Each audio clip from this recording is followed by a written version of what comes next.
ఇకను నీ దేశమున బలాత్కరమన్న మాట వినపడదు. నీ సరిహద్దులలో పాడు అన్న మాట గాని, నాశనం అన్న మాట గాని వినపడదు. రక్షణయే నీకు ప్రాకారములనియు, ప్రఖ్యాతియే నీ గుమ్మములనియు నీవు చెప్పుకొందువు. యెషయా 60 అధ్యాయం 18 ప్రైజ్ జీసస్. ఈరోజు నవంబర్ 29 ఫ్రైడే. Good morning. పరలోకనిస్తున్న సంఘబిడ్డలకు, ఆత్మీయులకు, దైవజనులకు, ఇతర రాష్ట్రాల ఇతర దేశాల మన ప్రియులందరికీ కృపాక్షేమములు సమృద్ధిగా విస్తరించునుగాక. ఫ్రెండ్స్, ఈ సండే హోలీ కమ్యూనియన్ ప్రభరాత్రి భోజనం ఉంది. దానికి సిద్ధపడదాం అప్పటి నుంచే. ఎవరైతే లోతైన రక్షణ పొంది దేవుని ఆత్మకు చోటిస్తారో అలాంటి వారి జీవితాల్లో విరిగి నల్ల హృదయాలు ఉంటాయి. ఎప్పుడైతే విరిగి నల్ల హృదయం మన జీవితంలో ఉంటుందో బలాత్కారం, పాపిష్టి పనులు, భూత పదాలు మాట్లాడటం, కొట్టుకోవటాలు, తిట్టుకోవటాలు వాళ్ళ ఇంట్లో ఉండవు, ఒంట్లో కూడా ఉండవు.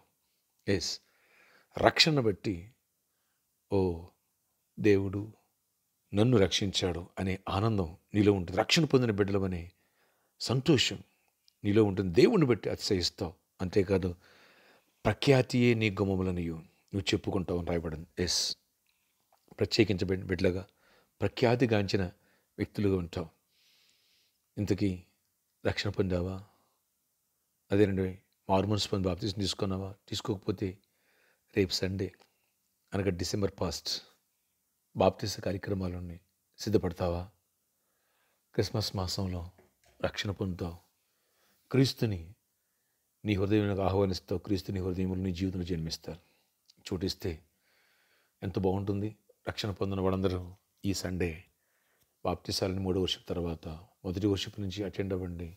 దైవ దీవెన పొందొచ్చు. ఓకే. అలాగే రక్షణ పొందిన బిడ్డ నువ్వు దేవుని ఆత్మకి సంపూర్ణంగా చోటిస్తే కోపం చచ్చిపోద్ది, ఈగో చచ్చిపోద్ది. లోతైన పశ్చాత్తాపం, విరిగిన హృదయంతో మారు మనసు, దైవికమైన ప్రేమ నీలో ఉంటుంది. ఎస్, తల్లిదండ్రులు అయితే మంచి తల్లిదండ్రులుగా, భర్త అయితే మంచి భర్తగా, భార్య అయితే మంచి భార్యగా, బిడ్డలైతే మంచి ఆత్మీయులుగా ఉంటారు.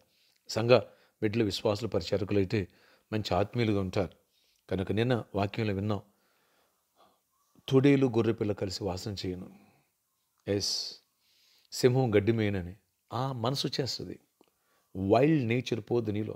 అనుమానం, జబ్బులు, చిట్టుకోవటాలు, కొట్టుకోవటాలు పోతాయి. ఓకే, ఒకరి పట్ల ఒకరికి దైవికమైన ప్రేమ పెరుగుద్ది. కనుక ఇలాంటిది ఉన్నప్పుడే మనం దేవుని బిడ్డలుగా ఉంటాం. నీ జనులందు నీతిమంతులు అన్నాడు దేవుడు. అలాంటి నీతి, అలాంటి యథార్థత మనలో ఉంటుంది. మన కుటుంబంలో, మన ఇంట్లో రక్షణ గురించిన ఉత్సాహసోనాదు అనిపిస్తుంది. దేవుని మహిమకరంగా ఉంటుంది. ఆ మేరకు సిద్ధపడదామా? ప్రభురాత్రి భోజనం అంటగా దేవుని రాకడికి సిద్ధపడటం. ఎవరు నా శరీరం తిన్నా, ఎవరు నా రక్తం తాగుతారో వారి నిజ జీవన కొరసలో ఉన్నారు. Don't miss it. ఈ ఆదివారం మిస్ కావద్దు. ఓకే, ఇప్పటి నుంచి ప్రిపేర్ అవుతాం. ప్రార్థన ఆశ్చర్య ఇక్కడ నీకు అందనాలు. ఎవరి ప్రార్థనకి బతుకు బిడ్డను దర్శనం దీవించి కృపనివ్వండి. ఏ వ్యతిరేశక్తులు వాటి ప్రభావాలు బిడ్డ మీద ఎవరిని పనిచేయనివ్వండి. ఆయన కృపనివ్వండి. నీ రక్షణానంతో నింప రక్షణ పొందిన రక్షణలో సిద్ధపరచండి. బాప్తి సిద్ధపరచండి. రక్షణ పొందిన వాళ్ళని ప్రభావ నీ రాకడ సిద్ధపరచండి. మా సరిహద్దుల్లో ప్రభావ పాడైన మాట కానీ, మా దేశం బలాత్కార మాట కానీ, సంఘం ఎక్కడ వినిపించకూడదు, కుటుంబాలు వినిపించకూడదు, మా హృదయాలు ఉండకూడదు. చెడు అపవిత్ర తీసేసి పరిశుద్ధంగా పవిత్రపరచబడి నీకు ఇష్టంగా ఉండి కృపను దయచేయండి. ప్రతి ఒక్కరికి నెమ్మదిని, శాంతి, సమాధానం దయచేయండి. ఎవరికి జాబ్ లేదు వాళ్ళకి జాబ్స్ ఇవ్వండి. యేసు నామములో నీకు మంచి జాబ్ వచ్చును గాక. ఎవరికి నాయన హైస్కూల్ ప్రమోషన్ కోరుకున్న, పర్మనెంట్ అవ్వాలను, శాలరీ వాళ్ళందరినీ దీవించి కృప చూపించి నెక్స్ట్ లెవెల్కి లేవనెత్తండి. Financial breakthrough, business people కూడా దీవించండి. ప్రతి ఒక్కరిని ఆశీర్వదించండి. మీరు ఎక్కడైనా కాచింది ఆశ చేయమనివ్వండి. ప్రతి వారిని దీవెనతో నింపండి. ప్రతి వ్యాధిని గర్జిస్తున్న స్వస్థపరచండి. యేసు నామములో ఫీవర్ కానీ, హెడేక్ కానీ, నాయన ఏ ప్రాబ్లం ఉన్నా, వామిటింగ్ సెన్సేషన్, ఏదన్నా కోల్డ్ కాపున్నా స్వస్థపరిచి విడుదల ఇవ్వండి. ప్రతి అవసరం తీర్చండి. గర్భఫలం గర్భిణీ క్షేమ మ్యారేజ్లు అవ్వాలా, అందరిని దీవించి ఆశీర్వదించి గొప్ప కార్యాలు చేయండి. యేసు నామములో ప్రార్థిస్తున్నాను. ఈరోజు బర్త్డే, వెడ్డింగ్ అవసరం దీవించి దీర్ఘాయుష్తో నింపండి. యేసు నామములో ప్రార్థిస్తున్న తండ్రి, ఆమేన్. ఫ్రెండ్స్, మరో గుడ్ న్యూస్. రేపు సండే ప్రభు చిత్తమైతే న్యూ ఇయర్ క్యాలెండర్ రిలీజ్ కాబోతుంది. మన బిడ్డలందరికీ తెలుసు, న్యూ ఇయర్ క్యాలెండర్ ఒక టీవీ ప్రోగ్రామ్ స్పాన్సర్ చేసి ఒక స్పెషల్ ఆఫరింగ్ ఇచ్చి మనం తీసుకుంటాం. ఎవ్రీ ఇయర్ మనందరం కూడా ఒబేడియం ఇంట్లో మందసం పెట్టినట్టుగా ఎలా వర్దిలాడో అలాంటి వర్దిలే కృప మనకు దొరుకుతుంది. కాబట్టి ఈ విషయాల్లో సిద్ధపడదామా ఇప్పటి నుంచే? కనుక ఈ విషయం గమనించండి. రేపు సాటర్డే కాబట్టి సాయంత్రం 4 గంటల నుంచి 8 గంటలకు స్పాన్సర్ మీట్ ఉంటుంది. సువార్త అనే దాని కంటే గొప్పదానం. రేపు సాటర్డే సువార్తకి గుప్పిలి పాల్గొనడం ముందుకు రావచ్చు. May God bless you all. Have a nice day.